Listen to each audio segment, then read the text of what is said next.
terceira idade IBC.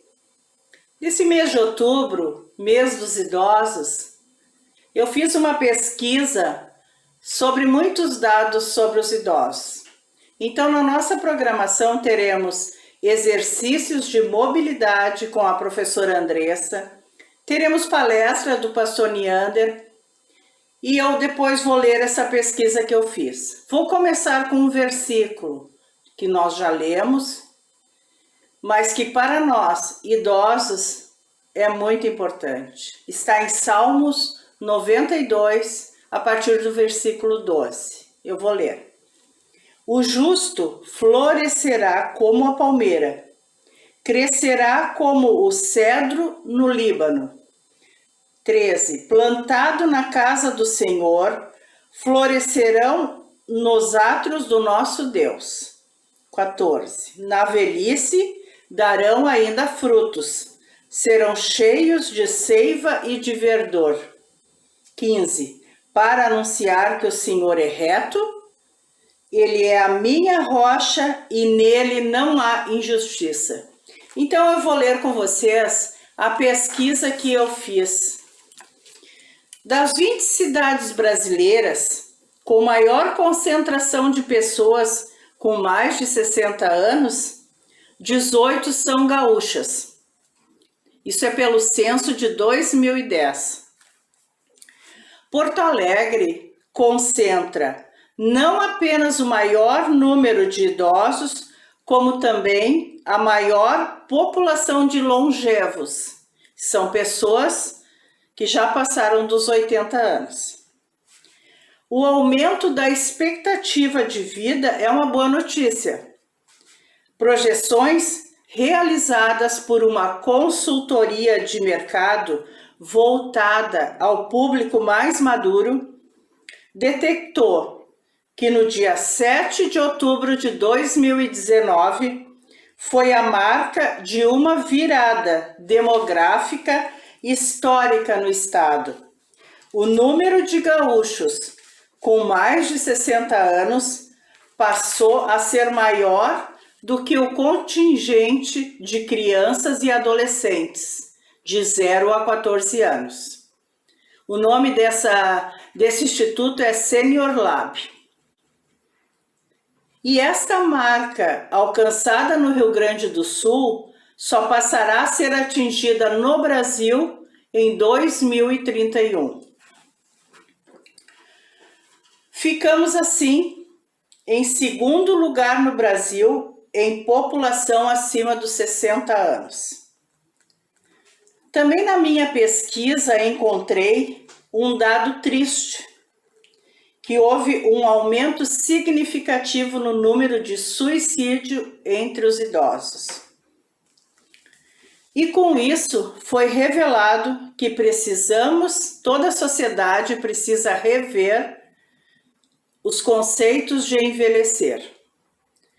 Precisamos superar a visão em considerar o idoso um estorvo, o que o relega ao isolamento social. Mas também me alegrei em ler que há fatores de prevenção para este mal. E o primeiro é espiritualidade e fé. Depois, a conectividade social e a participação na vida comunitária, seguido de suporte emocional por parte dos familiares e acesso à saúde. Portanto, eu creio que o nosso grupo está bem preparado para enfrentar essa terceira idade. Hoje no nosso programa vamos também ter hinos, vamos ter vídeos que também peguei na mídia e espero que vocês gostem. Nossa tarde será alegre e muito bem proveitosa. Até o mês que vem.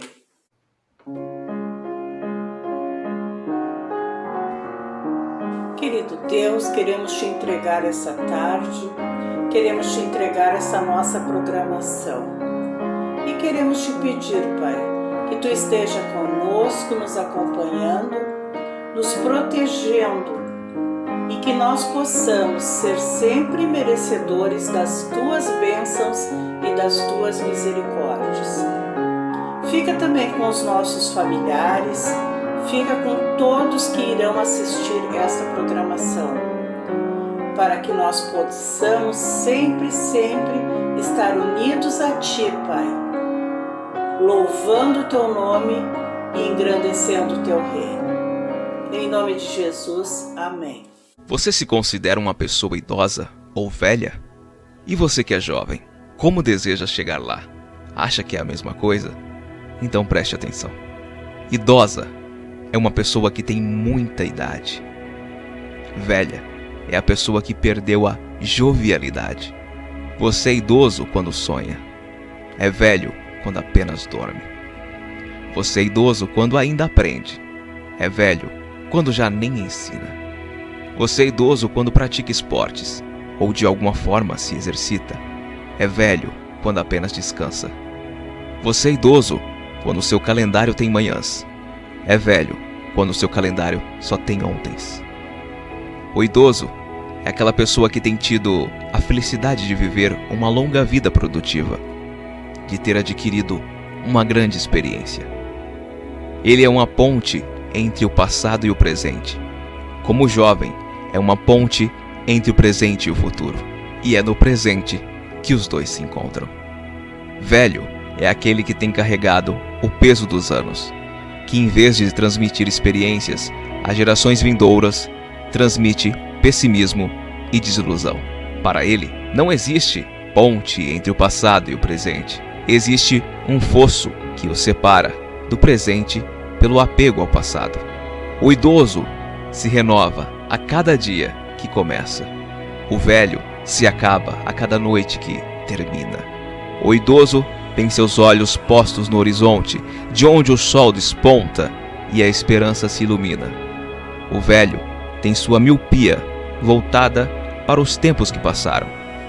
O idoso tem planos. O velho tem saudades. O idoso curte o que resta da vida. O velho sofre o que aproxima da morte.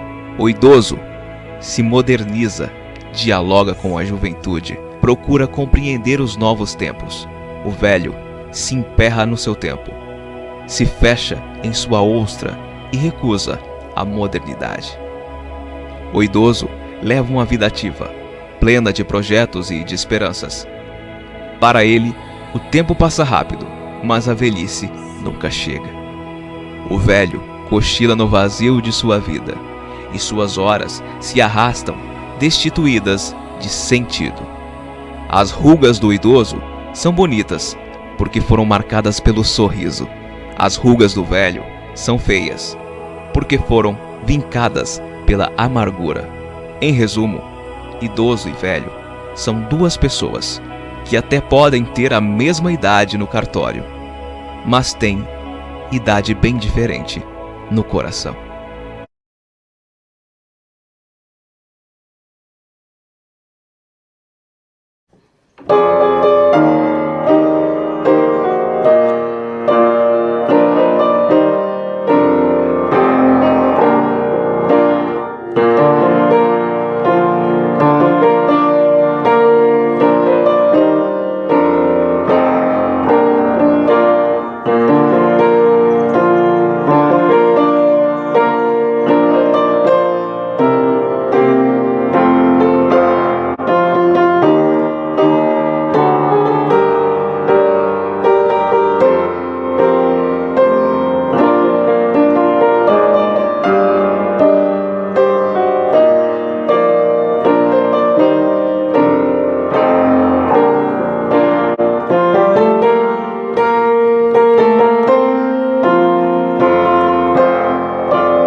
As pessoas acima dos 60 anos representam cerca de 15% dos brasileiros e a tendência é que esse número aumente. E esse envelhecimento da população traz reflexos também ao mercado de trabalho. Nesta lanchonete tradicional de São Paulo, 1/4 dos funcionários tem 60 anos ou mais. O seu Alcides está com 67 e já é aposentado há 4. Mesmo assim, segue trabalhando. Sonha de aposentar. E quando ele aposenta, ele começa a ver a realidade que não dá nem para, às vezes, nem para ele comprar o seu medicamento. Outra, volta ao mercado de trabalho porque o desemprego.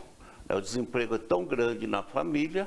Ele, pela experiência que ele tem, ele sujeita às vezes trabalhar sem registro, sem benefício nenhum, ganhando menos, mas para sustentar a família.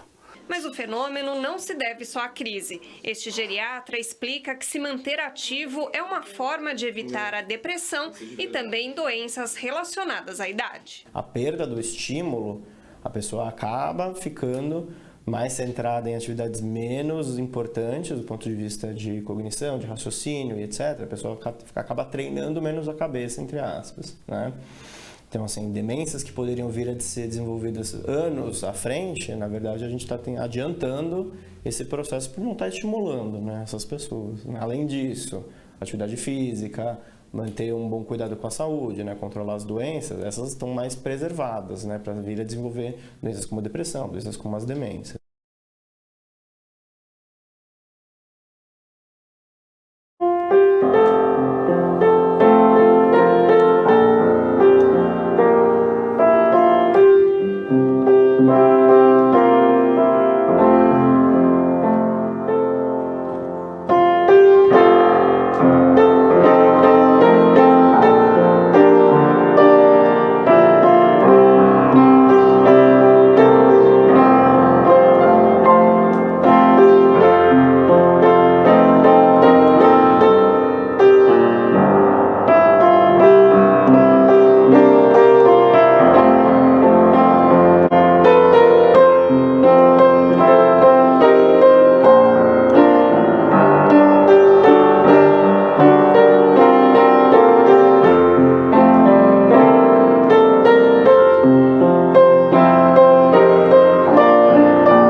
pessoal, tudo bem? Meu nome é Andressa, eu sou profissional da área da educação física, né? E hoje vim falar para vocês um pouquinho da importância do exercício físico, enfim, do movimento, né? O quanto é importante a gente se mexer, né? O que o exercício físico traz, né, de benefícios? Primeiro, ele ajuda na prevenção ou diminuição de problemas cardiovasculares e pulmonares, tá? Controle de diabetes, níveis de colesterol, artrites, fortalecimento muscular, manutenção da densidade óssea, bem-estar físico, mental, enfim, né? Além da gente trabalhar muito a parte hormonal, né? Onde a gente também fica mais bem-humorado, né? Então trabalha a questão do humor, né? Da da disposição. Então é super importante a gente mexer o corpinho. Vou passar alguns exercícios para vocês, bem práticos, né, de alongamento, mobilidade, que vocês podem fazer ao acordar ou durante o dia, certo? Vai começar puxando o ar, estendendo os braços lá em cima, solta o ar, solta os braços, umas 3 vezes.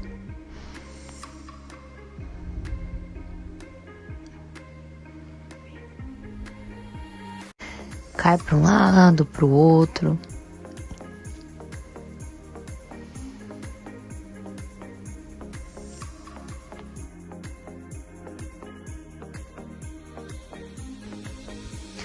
Vai girando o tronco e o pé junto. Tira o calcanhar lá do chão quando gira.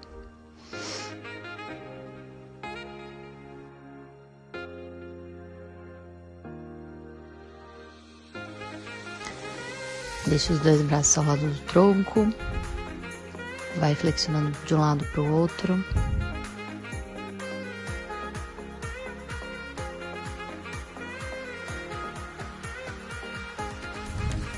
Coloca as duas mãos sobre os ombros, vai girando os cotovelos lá para trás e depois para frente.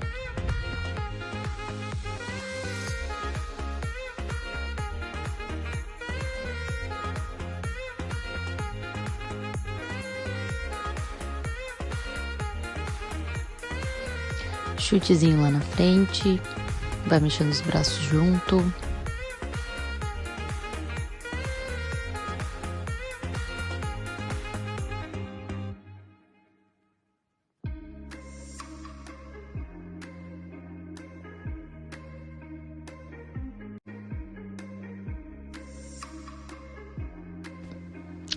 Vai girando o punho e o tornozelo, pode segurar em algum lugar se tiver dificuldade de equilíbrio.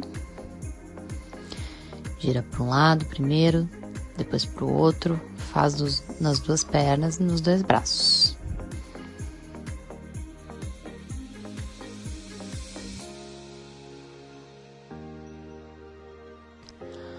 Puxa a perna lá atrás para alongar a coxa. 30 segundos de um lado, 30 do outro. Entrelaça os dedos lá atrás, abre bem o peitoral. Deixa a coluna bem retinha. Entrelaça lá na frente, para alongar bem as costas. O pescoço alinha com a coluna. Agora deixa cair os braços lá embaixo.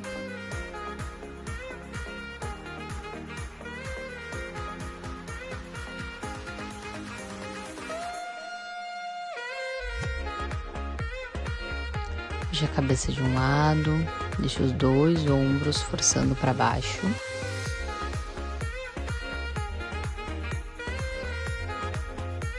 E do outro lado. 30 segundos de um lado, 30 do outro. Entrelaça os dedos lá atrás, abre bem o peitoral. Deixa a coluna bem retinha. Entrelaça lá na frente, para alongar bem as costas.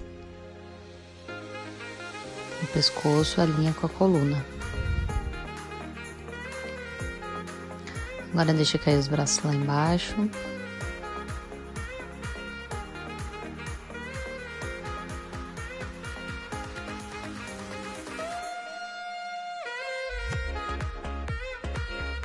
Puxa a cabeça de um lado, deixa os 2 ombros forçando para baixo.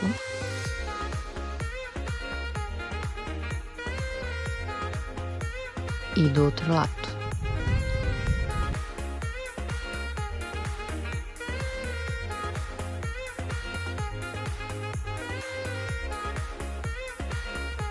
Apoia as 2 mãos lá na lombar, vai girando o quadril para um lado. E depois pro outro.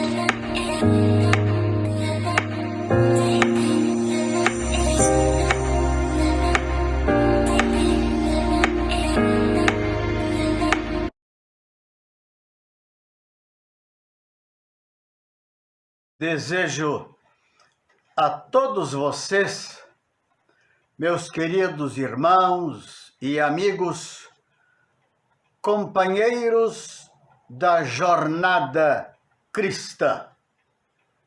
Eu desejo a vocês saúde, graça e muita paz. Irmã Neara me convidou mais uma vez para continuar histórias que o meu pastorado contou.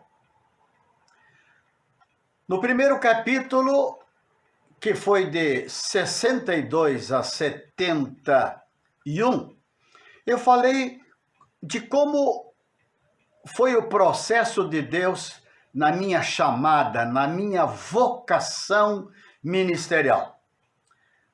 O meu tempo de seminário do Sul, no Rio de Janeiro, de 64 a 67. Depois, os meus estudos na Europa, na Inglaterra e em Genebra, nos anos 68, 69, 70 e parte de 71. Depois, o meu retorno ao Brasil, e a intervenção de Deus nos meus planos futuros, que eram de fazer o doutorado na Alemanha, depois de passar 3 meses no Brasil. Eu voltaria para a Europa para continuar os meus estudos. E aí, então, com essa intervenção de Deus, tudo muda. E a minha história inicial na plantação da Igreja Batista em 3 de Maio começa. O crescimento do trabalho em 3 de Maio foi muito rápido, com as conversões e batismos no Rio Buricá, de muitas pessoas. Me lembro que eu disse para vocês que o meu primeiro batismo foi de mais de 30 pessoas.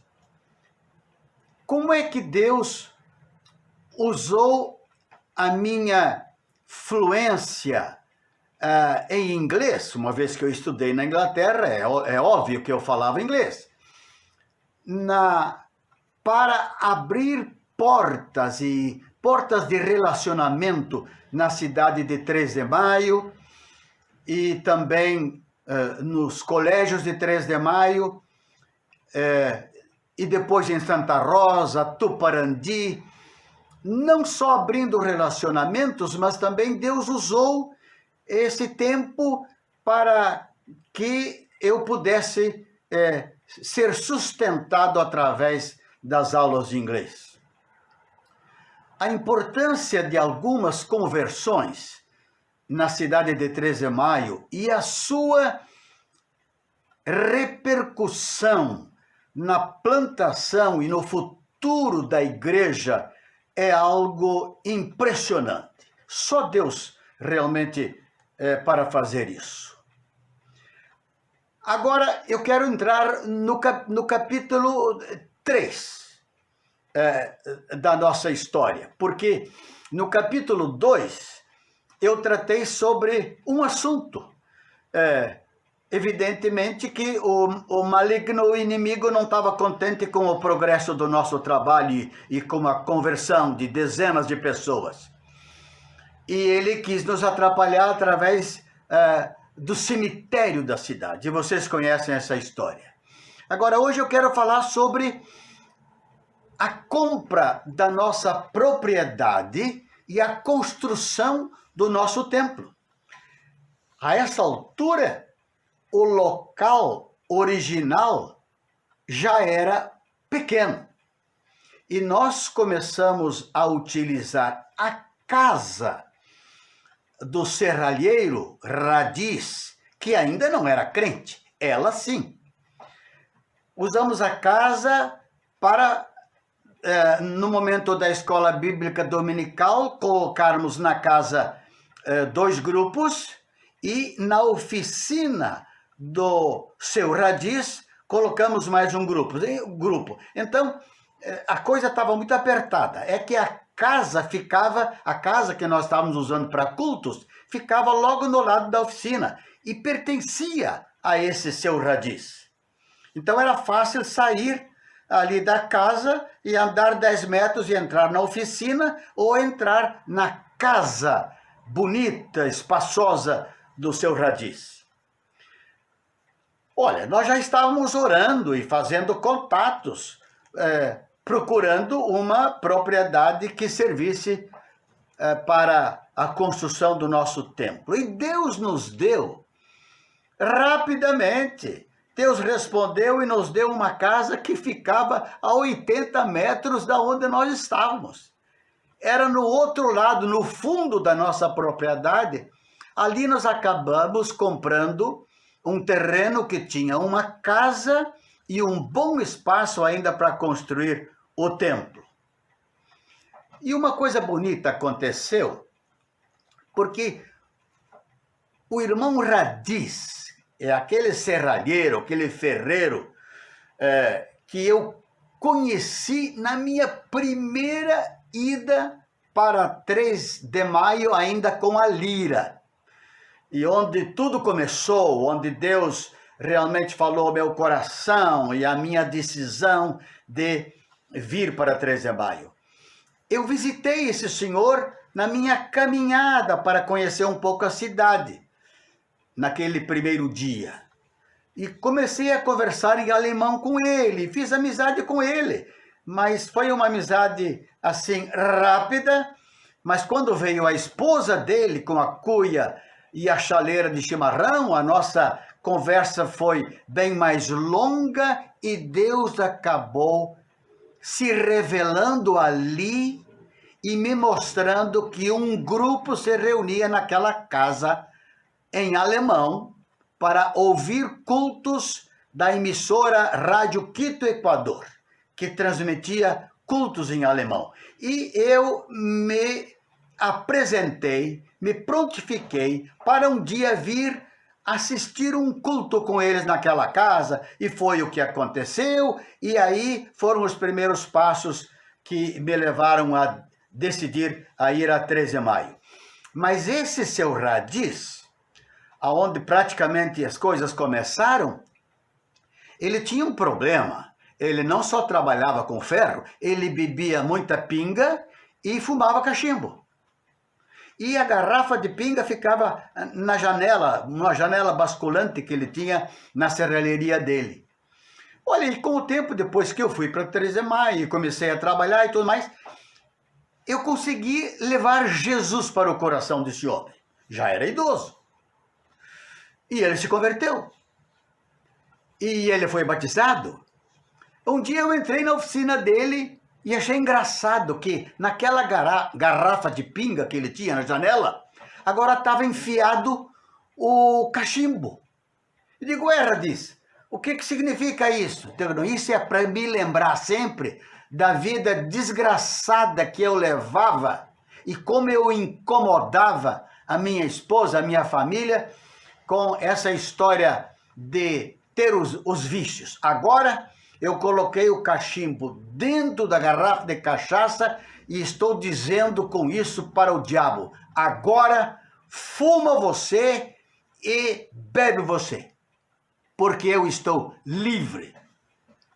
É um testemunho interessante do irmão Gottlieb Radiz, uma bênção para a nossa igreja, tanto ele como ela. Foi ele que, depois que construímos o templo, foi ele quem fez a porta lindíssima de alumínio grande de entrada no nosso santuário, na nossa capela. Essa construção do nosso templo em 3 de maio tem história para contar e mostra que nosso Deus age de forma extraordinária, isto é, não comum. Nós já tínhamos o terreno e o que seria mais tarde a casa pastoral nesse mesmo terreno. E eu agora já estava morando nela. Saí da pensão mas ainda estava sozinho, não tinha casado com Regina ainda. Escuta só como Deus opera. Deus sabia que um dia nós teríamos um templo.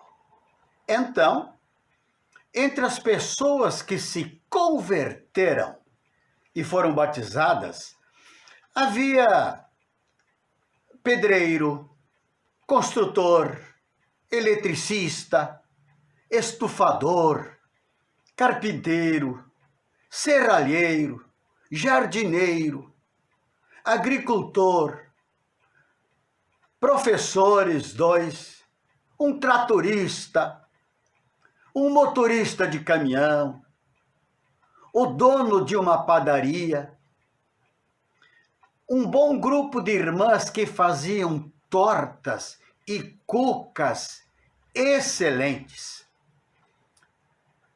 Aliás, nós assávamos cucas na padaria e entregávamos nas casas, e assim a igreja angariava recursos para a construção do templo. E a igreja ficou conhecida como a Igreja da Boa Cuca. Olha, muitos sábados seguidos, nós fazíamos em torno de 200 cucas. E vendíamos as cucas. E elas eram muito procuradas. Tinha gente que buscava a cuca lá na padaria enquanto nós estávamos ainda fazendo as cucas.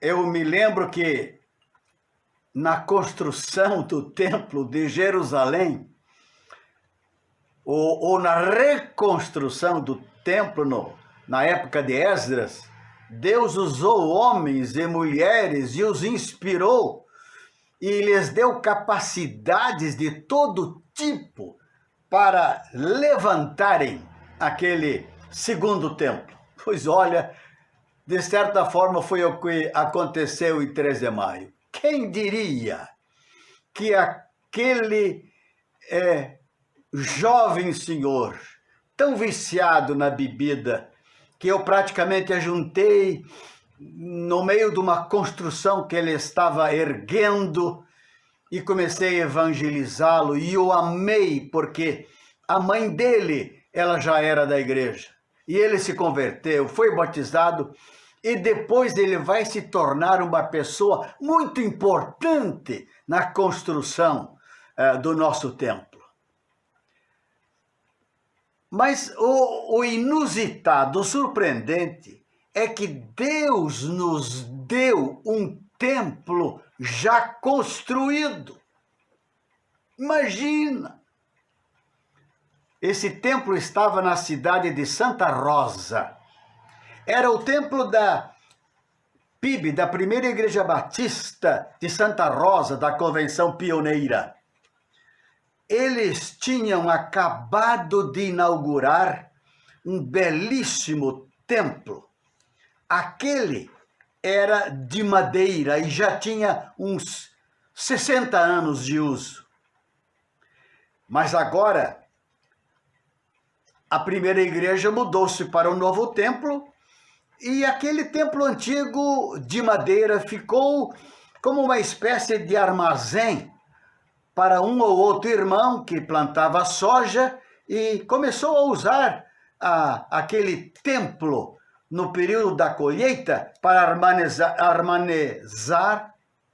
armazenar a sua soja. Eu conhecia esse templo. A minha escola de inglês, IASG, era muito perto dali. Eu muitas vezes passei por aquele templo e eu já havia assistido o culto na primeira igreja, já pregado naquela primeira igreja em outros tempos. Eu peguei um dia o meu grande irmão, companheiro de batalha em 3 de maio, aquele que foi comigo naquela madrugada lá no cemitério. Eu peguei o irmão Assor, que era gerente da Corsã naquela época, e juntos nós fomos com um membro da diretoria da primeira igreja de Santa Rosa, que, aliás, era aluno meu na escola IASG de Santa Rosa, eu o conhecia, Lotário Kim, e levamos mais um pedreiro e um carpinteiro, um construtor que já eram membros da nossa igreja, e fomos ver e examinar e avaliar o templo antigo da primeira igreja. E avaliamos as coisas todas, as possibilidades, e o irmão Assorber, ele deu a absurda sugestão: nós vamos levar esse templo inteirinho num reboque gigante de caminhão e transportá-lo para 3 de Maio. Olha, eu já vi levar em casas, isso no interior isso era muito comum, uma casa levar daqui para outra quadra, para o outro terreno. Mas um templo, claro, teria que ser tirado o telhado, as aberturas, janelas e portas. Mas tinha que se passar por uma ponte, era a ponte do rio Buricá. Era o rio que fazia divisa entre o município de Santa Rosa e 3 de Maio. E eu passava por aquela ponte 2 vezes por semana, porque eu ia dar aulas de inglês em Santa Rosa e eu tinha que passar por ali. E nós fomos ver essa ponte, medimos o templo e fomos até a ponte, ficava só 20 quilômetros de Santa Rosa, e infelizmente descobrimos, para a tristeza do irmão Assor, que o templo era maior que o vão da ponte e seria impossível e inviável levá-lo montado num caminhão reboque. Enquanto nós tratávamos desse assunto, nesses meses, a igreja em 3 de Maio, o grupo, já estava orando, já sabia do nosso desejo de trazer aquele templo de lá para 3 de Maio. Um dia me convidaram para uma assembleia da igreja da PIB de Santa Rosa, que iria tratar do assunto do templo e o que seria do futuro daquele templo. Era uma assembleia da igreja. E estava em jogo ali o destino do templo. A igreja já sabia do nosso desejo de adquirir, comprar, receber de alguma forma aquele templo. E, meus irmãos, foi um momento de emoção. Naquela assembleia, ver os irmãos mais idosos, antigos, que construíram e frequentaram a igreja naquele templo antigo por mais de 60 anos.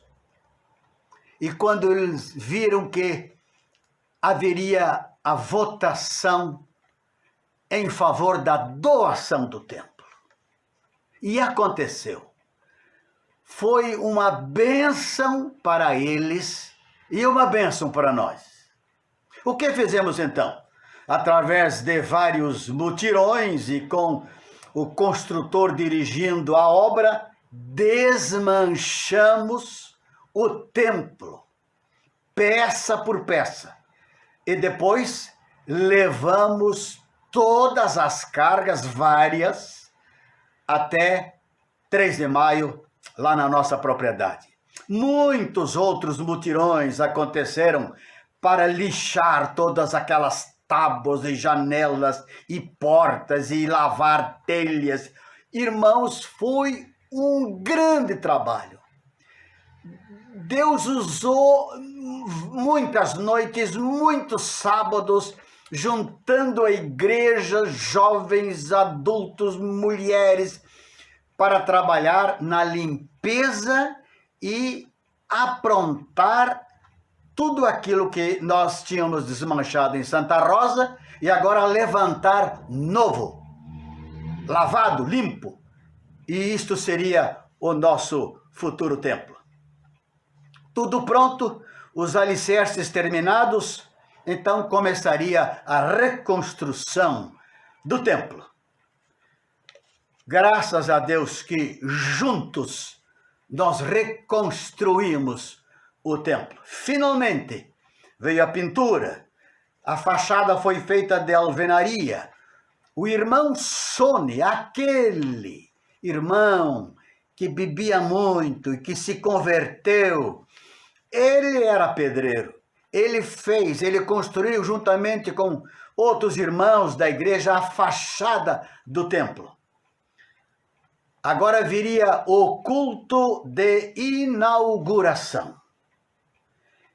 E antes da inauguração, uns 2 dias antes, o jardineiro, com a ajuda de mais algumas pessoas, ele transplantou, literalmente transplantou para a frente do nosso templo um jardim lindíssimo, com roseiras floridas, que foram trazidas dos jardins das pessoas, sobretudo do jardim da irmã Emma Radiz, que ficava ali no fundo, encostado da nossa igreja, do nosso templo, e outras plantas ornamentais. No dia da inauguração, parecia um milagre. Um belíssimo jardim na frente daquela belíssima construção. Quem diria que era um templo com mais de 60 anos de idade? E a igreja crescendo e gente se convertendo, muita oração, muita comunhão, muita adoração, muita alegria, muita cuca, muita galinhada que nós fizemos para angariar fundos para pagar a construção do nosso templo. Como diz a palavra de Deus no livro de Atos, capítulo 2, verso 47. E eles, os primeiros cristãos, louvavam a Deus e caíam na graça de todo o povo. E enquanto isso acontecia, o Espírito Santo de Deus acrescentava à igreja os que iam sendo salvos. É o que aconteceu em 3 de maio, nesse período muito trabalhoso, mas lindíssimo, inesquecível para todos, da construção do nosso templo. Agora, falta a inauguração. Mas eu não vou contar isso hoje. E falta mais uma coisa. O casamento do pastor Neander com Regina, que logo, logo iria acontecer. Meus queridos, Deus abençoe vocês. Continuem a ser uma bênção na Igreja Batista Central. Amém.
Queridos, se vocês querem ouvir esse trio maravilhoso cantando novamente, então venham no próximo domingo, às 10h30, que nós vamos ter o nosso culto da terceira idade.